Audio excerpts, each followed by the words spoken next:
नमस्कार दोस्तों, मेरे प्यारे साथियों, मैं संजय सिंह राणा, राष्ट्रीय अध्यक्ष भारतीय सर्वधर्म पार्टी, आज आपके बीच उपस्थित हुआ हूँ।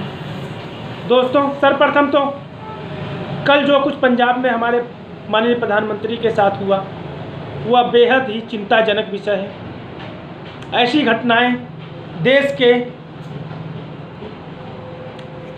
सिरमौर के लिए ठीक नहीं है, यह नहीं होनी चाहिए,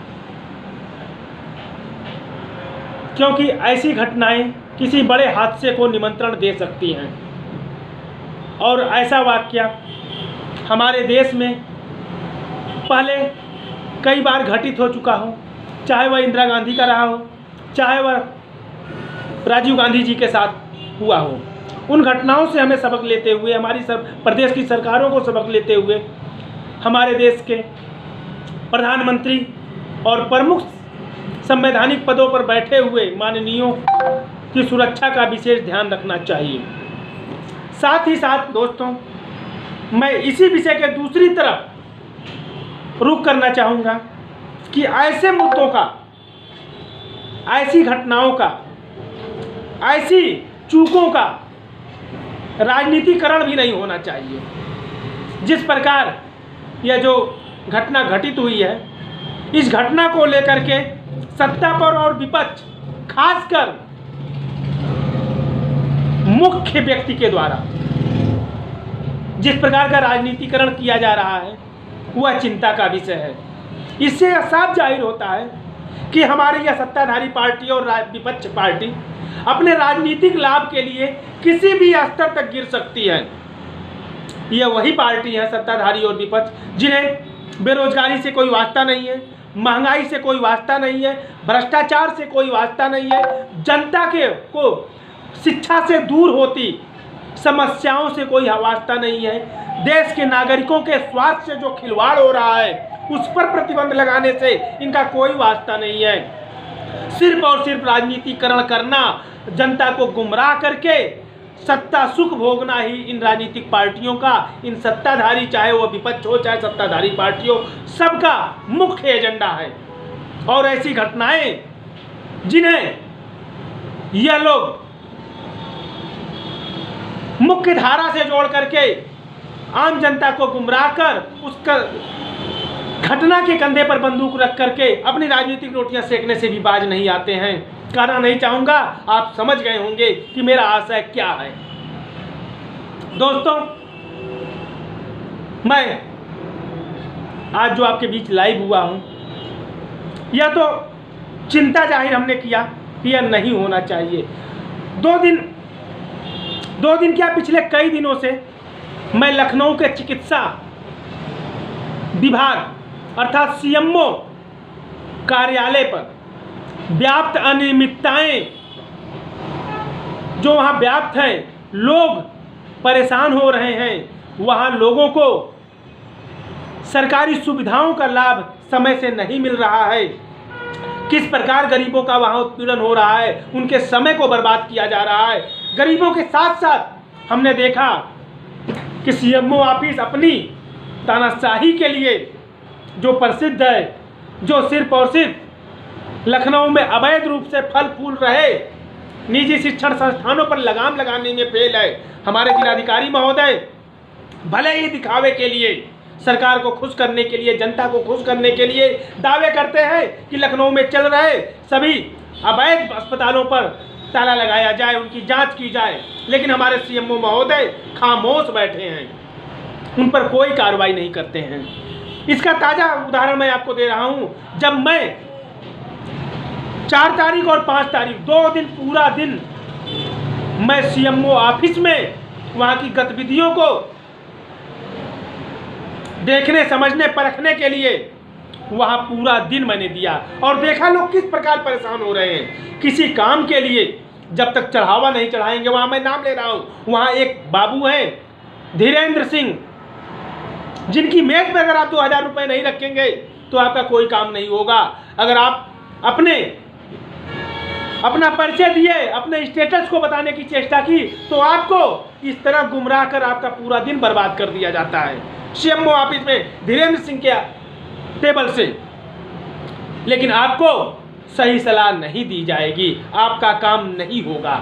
दूसरे हैं वहाँ के बाबू संजीव श्रीवास्तव, जो लगभग सभी कागजों को सीएमओ ऑफिस के मेन बाबू हैं। जब तक इनके ऑफिस में 500 रुपए नहीं पड़ेंगे, आपका कोई भी सर्टिफिकेट नहीं बन सकता है। इसके खिलाफ मेरे दोस्तों हो सकता है कल नहीं तो परसों हर हाल में भारतीय सर्वधर्म पार्टी के बैनर तले सीएमओ ऑफिस पे प्रोटेस्ट किया जाएगा, धरना प्रदर्शन होगा। ऐसे भ्रष्टाचार के खिलाफ, जो कि भारतीय सर्वधर्म पार्टी का उद्देश्य ही है शिक्षा, चिकित्सा, रोजगार, मुफ्त शिक्षा, मुफ्त चिकित्सा और रोजगार गारंटी योजना।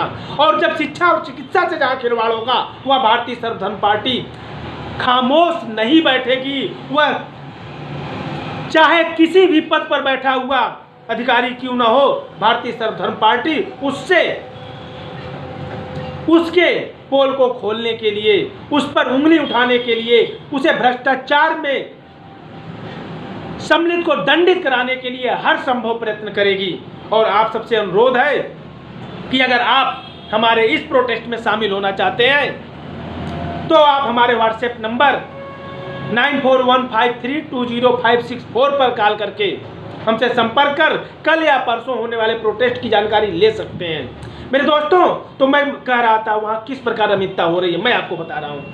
मान लीजिए आप किसी कार्य को करवाने के लिए गए हैं तो आपको 1 दिन पूरा लग जाता है उनके सिग्नेचर करा करके। जैसे मेडिकल आपको कराना है, जबकि सीएमओ कार्यालय, राज्य और मंडलीय मेडिकल चिकित्सक कक्ष वहां पर है, मतलब मंडल और राज्य की टीम वहां बैठती है, जो बुधवार और शुक्रवार को 2 दिन केवल बैठती है। लेकिन उनके बैठने का कोई टाइम नहीं है, क्योंकि तानाशाह है वो। जनता की इतनी हिम्मत नहीं है कि उनसे प्रश्न कर सके, क्योंकि जो प्रश्न कियागा तो उनके जो गुंडे वहां बैठे हुए हैं वो आपको घेर करके आपको इस तरह बेइज्जत करेंगे जिसकी कोई सीमा नहीं है। हो सकता है उनके द्वारा आपका अहित यानी आप पर हाथ भी उठाया जा सकता है। ऐसी वहां सिचुएशन है। सीएमओ को आप फोन करते रहेंगे, सीएमओ फोन नहीं उठाएंगे। आप अपना परिचय देंगे, होते रहे कोई आप 30 मार कहाँ, आपसे फर्क नहीं है। क्योंकि इस सरकार में सांसदों और विधायकों को अधिकारी नहीं समझ रहे हैं, क्योंकि हमारे मुख्यमंत्री महोदय ने जनता के हित के लिए इन्हें छूट दी है, लेकिन ये सब अपनी जेबें भरने के लिए उस छूट का बेजा इस्तेमाल करते हैं। दोस्तों, मैं तो कहूँगा यह सीएमओ ऑफिस में ही नहीं, उत्तर प्रदेश के हर सरकारी विभाग में यही चल रहा है। ऐसे ही भ्रष्टाचार हो रहा है। मैं उदाहरण आपको दे रहा हूँ। मेरे सामने कोई मेडिकल कराने के लिए किशोर न्याय बोर्ड से आया था, एक व्यक्ति के साथ 2 पुलिस वाले। कोई नारी सेवा निकेतन से आया था, कोई बाल छोटे छोटे बच्चे को लेकर के जो भीख मांगते हैं, ऐसे बच्चे जो बाल आश्रम में जानते हैं, उनका मेडिकल कराने के लिए आया था। यानी एक बच्चे के साथ 2 से 3 वहाँ के कर्मचारी रहते हैं, और एक बच्चे का मेडिकल कराने के लिए वो 2 दिन लगातार दौड़ते हैं। अर्थात सुबह 10 बजे आ जाते हैं, शाम 5 बजे तक बैठे रहते हैं। 2 दिन से पहले तो ये जारी होना ही नहीं है। अब आप ऐसे में अनुमान लगाए, एक बच्चे के लिए सरकारी कर्मचारी का 2 दिन बर्बाद होता है इस सीएमओ ऑफिस के कारण।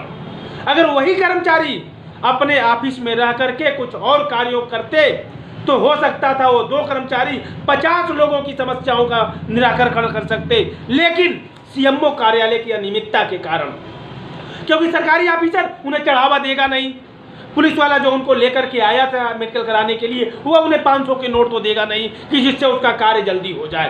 तो इस वजह से ऐसी भीड़, कहने को कोविड प्रोटोकॉल, लेकिन प्रोटोकॉल की वहाँ धज्जियाँ उड़ती हैं। इस प्रकार की भीड़ लगाई जाती है जो कि चिंता का विषय है। और यह सब हो रहा है लखनऊ के उत्तर प्रदेश की राजधानी में, सीएमओ ऑफिस में, जहां स्वास्थ्य प्रमुख भी बैठा हुआ है, स्वास्थ्य प्रमुख सचिव भी जहां बैठते हैं, जहां डीएम बैठते हैं, जहां सारे मंत्री बैठते हैं, जहां चिकित्सा मंत्री बैठते हैं, जहां मुख्यमंत्री बैठते हैं। ऐसे लखनऊ उत्तर प्रदेश की राजधानी के सीएमओ ऑफिस में अनियमितता का खेल कर रहा है। यहाँ मैं गलती सीएमओ की नहीं दूंगा मेरे दोस्तों, यहाँ गलती है हमारे उत्तर लखनऊ के डीएम की, यहाँ गलती है प्रमुख सचिव स्वास्थ्य की, यहाँ मैं गलती दूंगा कि शिक्षा चिकित्सा मिनिस्टर की, मंत्री की, यहाँ मैं गलती दूंगा उत्तर प्रदेश सरकार की।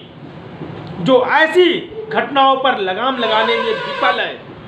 दोस्तों, मैं तो सीधा सीधा ये कहूँगा कि यह सब कुछ जानबूझकर हो रहा है कि जनता परेशान हो और जनता के कंधे पर बंदूक रख करके इस चिकित्सा विभाग, जो कि सरकार का अभिन्न अंग है, इसे भी प्राइवेट हाथों को सौंप दिया जाए। इन चिकित्सा माफियाओं को सुपुर्द कर दिया जाए, जैसी सरकारी संस्थानों को उद्योगपतियों को सौंपा जा रहा है और जनता भी खुशी खुशी से स्वीकार कर ले। यह सब सोची समझी साजिश के तहत हो रहा है। लेकिन मेरे दोस्तों, मैं आपकी आंखों पर पड़ी पट्टी को खोलना चाहता हूं। जिस दिन यह विभाग भी अगर प्राइवेट हाथों में चला गया तो आप, जो जैसे मैं कह रहा हूं, आज प्रोटेस्ट करने की बात कर रहा हूं, किसके खिलाफ प्रोटेस्ट करोगे?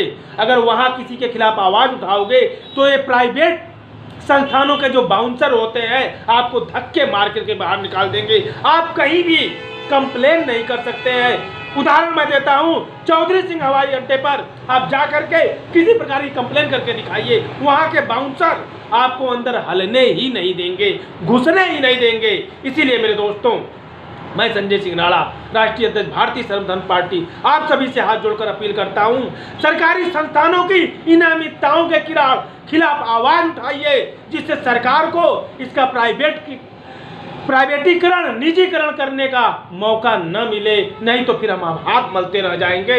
हम जिस मुफ्त शिक्षा और जिस मुफ्त चिकित्सा की बात कर रहे हैं, वह हमारा सपना बनकर रह जाएगा। हमारे और आपके बच्चों के भविष्य यूं आधार में लिपटे रहेंगे और हम अपने बच्चों को, उनके भविष्य को उज्जवल नहीं बना सकते हैं। मेरे दोस्तों, भारतीय सर्वधर्म पार्टी आपका साथ चाहती है, सहयोग चाहती है, जिससे आपके बच्चे को मुफ्त शिक्षा और मुफ्त चिकित्सा उपलब्ध हो सके। मेरे दोस्तों।